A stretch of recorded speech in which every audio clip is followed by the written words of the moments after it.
Hello दोस्तों, कैसे हो जी आप सब लोग। उम्मीद करता हूँ जी सब लोग खैरियत से होंगे, ठीक ठाक होंगे और खुश होंगे। तो चलिए जी आज की इस वीडियो में बात कर लेते हैं 5 ऐसे एक्सपेंसेस के बारे में जो कि आपको बियर करने पड़ते हैं जब आप एज अ स्टूडेंट आते हैं कनाडा में। ये 5 के 5 जो फैक्टर हैं किसी भी जगह पे आप अप्लाई कर सकते हैं, नो मैटर आप ओंटारियो आ रहे हैं, वैंकूवर जा रहे हैं, विनिपेग आ रहे हैं, मॉन्ट्रियल जा रहे हैं, कहीं भी जा रहे हैं। हाँ, मैं पर्टिकुलरली टारगेट करने वाला हूं मैनीटोबा को, क्योंकि यहाँ के एक्चुअल एक्सपेंसेस के बारे में मेरे को थोड़ा बहुत आइडिया है। लेकिन फैक्टर्स 5 ही रहेंगे, एक्सपेंसेस 5 ही रहेंगे, तो थोड़ा बहुत प्रोविंसेस के हिसाब से आप उसको चेंज कर सकते हैं। तो जी सबसे पहला जो आपका मेन खर्चा आपको आता है जी, वो आता है आपके रेंट का। आप कहाँ पे रुकेंगे। इधर आपके पास काफ़ी सारे ऑप्शंस होते हैं कि आप सिंगल ऑक्यूपेंसी ले रहे हैं रूम अपना जो है, या आप किसी के साथ शेयरिंग में रह रहे हैं, आप एक अपार्टमेंट चूज कर रहे हैं, या आप एक घर को चूज कर रहे हैं रुकने के लिए। तो ये सारे के सारे जो भी फैक्टर हैं ये डिपेंड करते हैं जी आपके रेंट के ऊपर कि आपका कितना रेंट आप पे करेंगे। मान के चलिए आप एक अपार्टमेंट में रहना चाहते हैं और सिंगल ऑक्यूपेंसी रूम लेना चाहते हैं, तो सिंगल ऑक्यूपेंसी की अगर मैं बात करूं जी तो आपको रफली आइडिया मैं बताऊं, अगर 350 टू 450 के आसपास आपको विनिपेग में इजीली एक रूम मिल सकता है, एक अच्छा रूम। वो इधर बेसमेंट में हो सकता है, वो एक अपार्टमेंट में हो सकता है, कहीं भी हो सकता है। 350 टू 450 एक single occupancy room. On the other side अगर मैं बात करूं कि आप शेयरिंग में रुक रहे हैं, तो शेयरिंग की मैं बात करूं वही 300 टू 400 या 280 टू 400 यहाँ पे वेरी करते हैं। फिर वही सारी फैक्टर आप चूज कर सकते हैं कि वेदर आप घर में रह रहे हैं, एक अपार्टमेंट है आपका, एक बेसमेंट है, क्योंकि रेट्स बहुत ज़्यादा वेरी करते हैं इन सारी चीज़ों के बीच में। इसके बाद में जी रेंट के साथ साथ में आपके थोड़ा बहुत खर्चा और आता है। सबसे पहले आपका हाइड्रो का खर्चा, हाइड्रो जिसे हम इलेक्ट्रिसिटी बोल सकते हैं, तो उसका खर्चा आप नॉर्मली पकड़ के चलिए $30 to $40 मैक्सिमम है ये कि आपके हिस्से में जो आएगा। इसके बाद में आपका वाईफाई का $10 to $20 आपका वो भी खर्चा आ सकता है। तो ये था जी आपका एक रेंट का रफली एक आइडिया। मान के चल सकते हैं कि 380 एक मिडल जो है अमाउंट आप पकड़ के चल सकते हैं कि $380 आपका रेंट का खर्चा आएगा। उसके बाद में बात करते हैं जी ट्रांसपोर्टेशन की। देखिए अब आ गए आपको रुकने के लिए जगह भी मिल गई, लेकिन आपको यूनिवर्सिटी जाना है, कॉलेज जाना है पढ़ने के लिए, या काम पे जाना है, या फिर आपको ग्रोसरी करने जाना है, आप कैसे जाएंगे। आपके पास गाड़ी तो नहीं है, तो आपको बस में जाना पड़ेगा। बस में जाने के लिए पास लगेगा, तो पास कितने का है।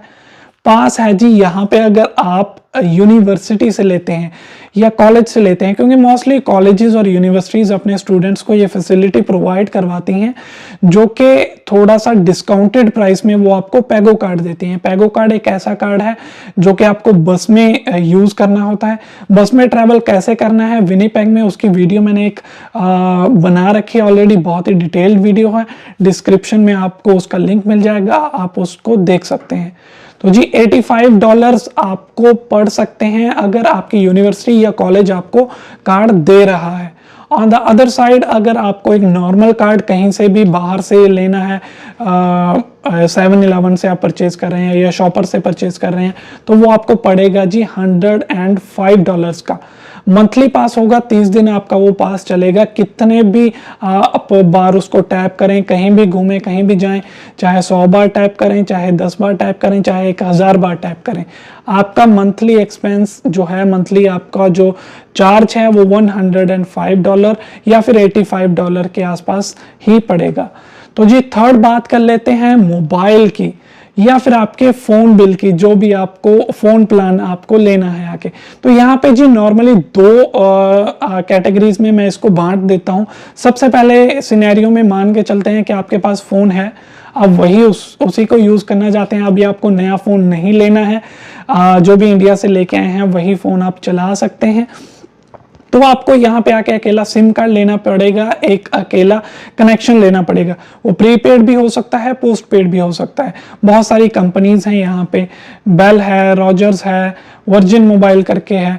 तो जो नॉर्मली जो खर्चा है अकेले बिल का, जिसमें आपको आपकी इंटरनेशनल कॉलिंग के कुछ मिनट्स भी मिल जाते हैं, unlimited local calling, unlimited messaging आपको मिल जाती है, तो उसकी जो कॉस्ट है जी वो पड़ती है आपको $40 to $50 के आसपास। $40 to $50 में आपको ये सारी चीज़ें मिल जाती हैं। कहीं भी कॉल कर सकते हैं आप कनाडा में, कहीं भी मैसेज कर सकते हैं, और 15 GB तक का आपको डाटा मिल जाता है, जो कि हम इंटरनेट बोल सकते हैं। 15 GB मंथली, मतलब इंडिया की तरह नहीं कि हमें 3 GB 4 GB मतलब डेली का मिल रहा है जियो की तरह, एयरटेल की तरह, बिल्कुल भी नहीं। 15 GB आपको मिलेगा पूरे महीने के लिए, बट वो यूज़ नहीं होता क्योंकि जहां आप रहते हैं या जहां कहीं भी काम करते हैं हर जगह आपको वाईफाई की फैसिलिटी मिल जाती है।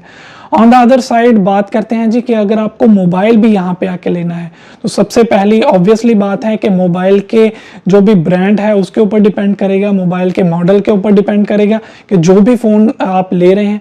फॉर एग्जांपल मैंने फ़ोन लिया सैमसंग का S21 अल्ट्रा, काफ़ी अच्छा फ़ोन है। इसकी जो मुझे कॉस्ट पड़ी वो थी जी $72 to $75 मंथली के आसपास।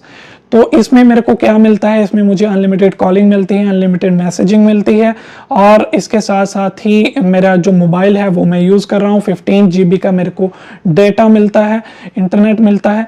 तो $72 to $75 आप यही रेंज में पकड़ सकते हैं इस चीज़ को कि आपने नया फ़ोन लेना है, नया सिम कार्ड लेना है, तो आपका जो खर्चा आएगा वो आएगा जी $75 के आसपास। इसके बाद में जी बात करते हैं फोर्थ हमारे एक्सपेंस की, जो कि बड़ा एक्सपेंस होता है हमारी ग्रोसरी का। हमारा रहने का हो गया, फ़ोन का हो गया, ट्रांसपोर्टेशन का हो गया। अब भूख लगेगी, खाएंगे क्या, तो आपका दाल चावल चीनी जो भी आपको लेके आना है, आटा वाटा खाने के लिए, वो सारे का सारा एक्सपेंस आएगा जी आपका ग्रोसरी में।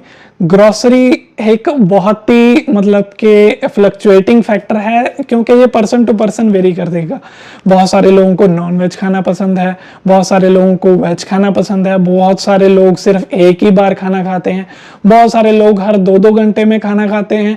तो ये सारी की सारी चीज़ें डिपेंड करती हैं जी पर्सन टू पर्सन। लेकिन अगर रफली आइडिया में बता दूं तो 100 to 200 के बीच में आप बहुत अच्छी ग्रोसरी कर सकते हैं। शायद इतना भी नहीं आता होगा बहुत सारे लोगों का जो कि शेयरिंग में करते हैं, 4-5 लोग इकट्ठे बनाते हैं, उनका कम खर्चा आता है। लेकिन आप मान के चलिए कि आपका 100 to 200 के बीच में ग्रोसरी का खर्चा आता है। 100 आप एज अ स्टूडेंट मान के चल सकते हैं।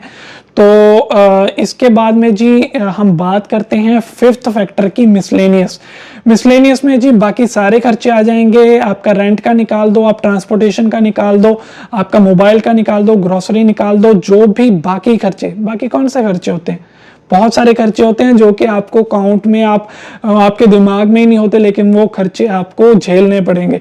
फॉर एग्जांपल आप स्टूडेंट आए, आपको रेज्यूमे प्रिंट करवाना है जी, जॉब तो चाहिए।